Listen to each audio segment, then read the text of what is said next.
Hello everybody, my name is Mike Gaudette and welcome back to another installment of Top 5 Albums, the series where I walk you through my 5 favorite albums from every year. In today's episode, we're going to be taking a look at the year 1983, another year that saw the further evolution of many different styles like post-punk, gothic rock, synth pop, new wave, industrial, electronic, and ambient, and also another year that produced countless amazing albums that were very hard to narrow down to a top 5. But after a lot of listens and a lot of careful thought, I have arrived at my top 5 list for this year. So without further ado, here are my top 5 favorite albums of 1983, starting with number 5. Coming in at number 5 is Speaking in Tongues by Talking Heads. This was their 5th studio album and the follow-up to the classic record Remain in Light. And in my opinion, that is almost an impossible album to follow. But I think they did a really great job in building off of the sounds from Remain in Light, delivering some shorter and more poppy songs, but still containing all of those synth and funk elements that we had gotten on Remain in Light, but doing it in more of a condensed fashion on this record. The album is 9 tracks long, and I think side 1 is pretty much perfect from front to back. The opening track, Burning Down the House, would end up being the band's only top 10 US hit, and all of the songs that follow that are amazing, but if I had to pick a favorite, I would go with Girlfriend is Better. That song has such a great groove and energy to it, but also has kind of a mysterious quality to the overall mood that I just love so much, and it would go down as one of my personal favorite Talking Heads songs, and I also really love Slippery People. Side 2 then delivers 4 more songs, with my 2 favorites being the last 2 tracks of the album, Pull Up the Roots and This Must Be the Place. And This Must Be the Place would easily be my second favorite song from this record. That's an absolutely beautiful track with really tasteful instrumental layering and just a classic Talking Heads hit. The only track I've never been able to get into on this record is the opening song of side 2, which is titled Swamp. So because of that, I wouldn't say it's a perfect record, but I still think the overwhelming majority of the songs on here are fantastic, and I would definitely regard it as one of the best albums to come out of the Talking Heads.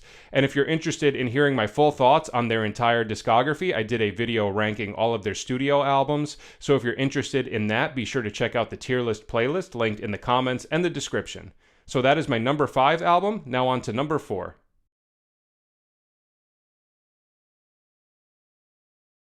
Coming in at number 4 is War by U2. U2 is a band that I had always heard a lot growing up as a kid in the late 90s and the early 2000s, and I was never a huge fan of the stylistic direction that they had gone in from the 2000s and onward, but I've always really resonated with their 80s material. It almost sounds like a completely different band, and in my opinion, this is the strongest album of their discography, and I also think it contains some of their strongest material both from a musical and stylistic standpoint. This was their 3rd studio album, and at this point in their discography, they were much more rooted in a post-punk sort of sound, and because of that, I think this record produced songs that have much more of an edge to them and greatly contrast the later part of their discography. And this was also their first record where they had started writing about more political stuff on some of the hits, so lyrically, I think it's of much deeper subject matter, and that combined with the style that they went in at this point in their discography, and just the overall quality of the songwriting, I think it resulted in an incredible album. It's 10 tracks long, and in my opinion, it produced a couple of songs that I think are the best tracks that they have ever written, with Sunday Bloody Sunday, New Year's Day, and Two Hearts Beat as One. New Year's Day would have to be my favorite U2 track. I think that song is just absolutely beautiful. And while the hits on here are incredible, I also think the B-sides are very strong, with my 2 favorites being Like a Song and Seconds. And instrumentally, one other element of this record that I've always loved is the drum work. There's some seriously unique and intricate drum grooves all throughout this record, and it was something that I didn't really notice until I went back and re-listened to it, but the drum work on here is fantastic. And just on all fronts, I think this is an incredible album, packed with so many hits and a great contribution to the post-punk genre. So that is my number 4 album. Now on to number 3.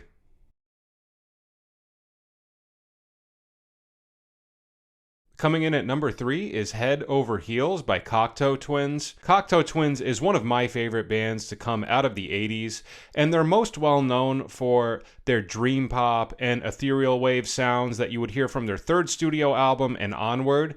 But on their first 2 records, they were rooted in more of a combination of ethereal wave, gothic rock, dream pop, and post-punk, and I think they knocked it out of the park with all of those different stylistic combinations on this record, delivering an incredible batch of songs and creating some really fascinating sounds and textures. And I think a record like this was very daring for the year 1983, and I think it's a great example of the experimentation that was happening within music in the early part of the 80s as a response to a lot of the styles that had started getting developed in the later part of the 70s. Instrumentally, I love the guitar and keyboard writing. Production-wise, I love the way everything is mixed on here and the way the vocals are recorded. There's sort of this bleak mood that encapsulates the album, and I think it is very fitting for the stylistic territories that they were going in this early part of their discography. The album is 10 tracks long with 5 songs on each side. I think side 1 is pretty much perfect from front to back, but if I had to pick 2 favorites, I would go with 51050 Fold, which is a very cool, dark,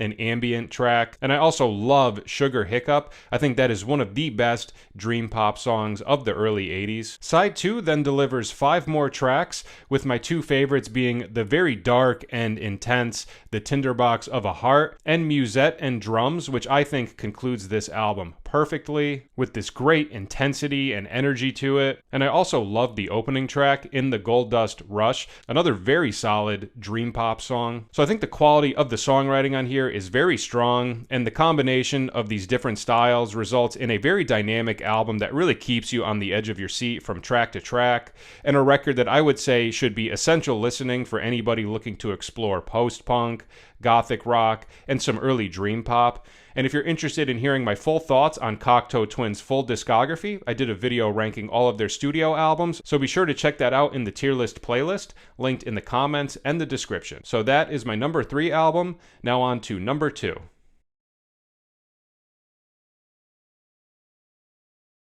Coming in at number 2 is The Art of Falling Apart by Soft Cell. I love this record. It's a little hidden gem to come out of early 80s synth pop, and it's not as well known as their first album, which contained their big hit Tainted Love, and their first album had made my top 5 list for the year 1981, so this is a band that I hold in very high regard when it comes to early 80s music, and this one is actually my favorite album of their discography. I just absolutely love everything that they did on here. At this point, they had become fully immersed in the nightlife scene, which consisted of a lot of partying and a lot of drug use, and it had caused their mental health to start to suffer, and because of that, they delve into even darker territories on this record, and there's definitely this very nihilistic and bleak sort of undertone that surrounds this entire album, both from a musical perspective and also a lot of the lyrical subject matters that they're talking about, writing about subject matters like drug use, promiscuity, and deterioration and decay, both physically and within romantic relationships. The production also does a really great job of capturing that bleak and nihilistic sort of tone. The album is 8 tracks long,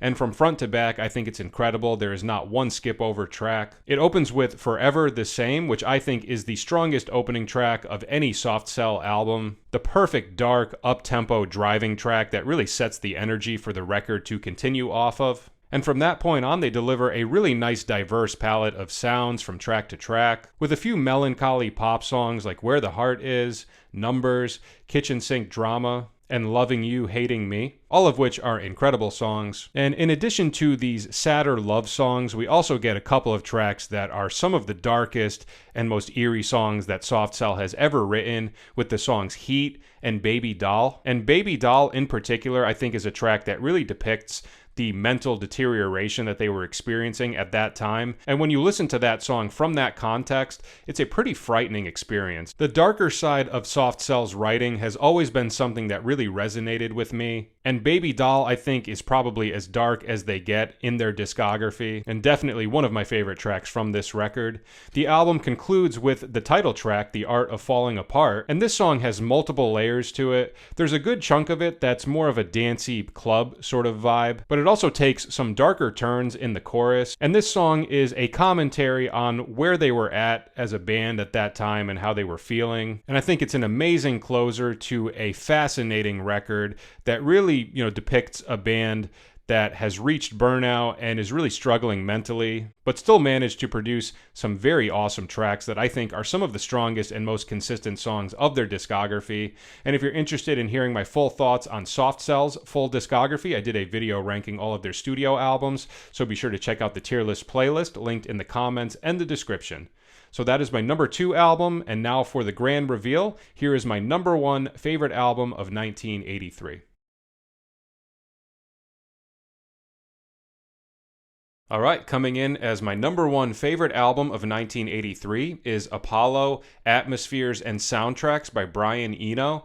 This was a record that had a profound impact on me when I was in my formative years of exploring ambient music. I had been going through a lot of Brian Eno's discography, and this record in particular really stood out to me, and I think it's one of the strongest records that he's ever made. The music on here was originally written for a documentary titled For All Mankind, and that didn't end up getting released until 1989, so Brian Eno decided to release this as a studio album, and it features writing and instrumental contributions from the trio of Brian Eno, his brother Roger Eno, and Daniel Lanois. It's 12 songs long, and stylistically I love what this album offers. Tracks 1 through 7 deliver a beautiful selection of pieces that create these very lush and ambient atmospheres with a variety of different moods. Sometimes they could feel more neutral, and then other times it could be very dark or uplifting. And these tracks resemble a similar stylistic territory that Brian Eno had gone in on his previous record, Ambient 4. And in my opinion, these are some of the best ambient tracks that Brian Eno has ever written. My personal favorites would be An Ending,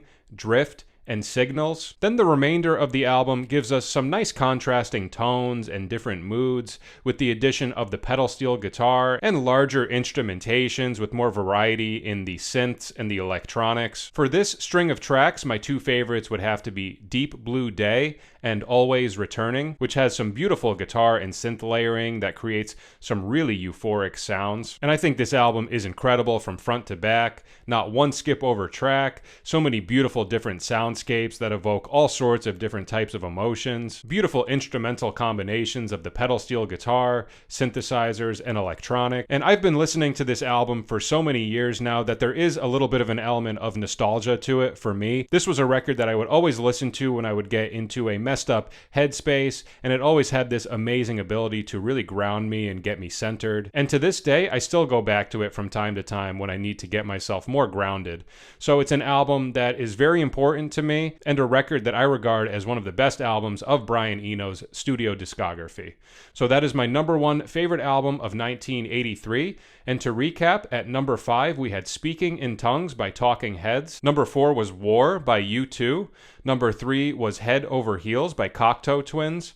Number 2 was The Art of Falling Apart by Soft Cell. And number 1 is Apollo, Atmospheres, and Soundtracks by Brian Eno. If you haven't checked out any of these albums and you give them a listen, please let me know your thoughts in the comments. And please let me know what your top 5 albums of 1983 are in the comments. I would love to see your lists. Alright, that is it for today. Thank you so much for watching, and stay tuned for my top 5 albums of 1984. I'll see you then. Take care.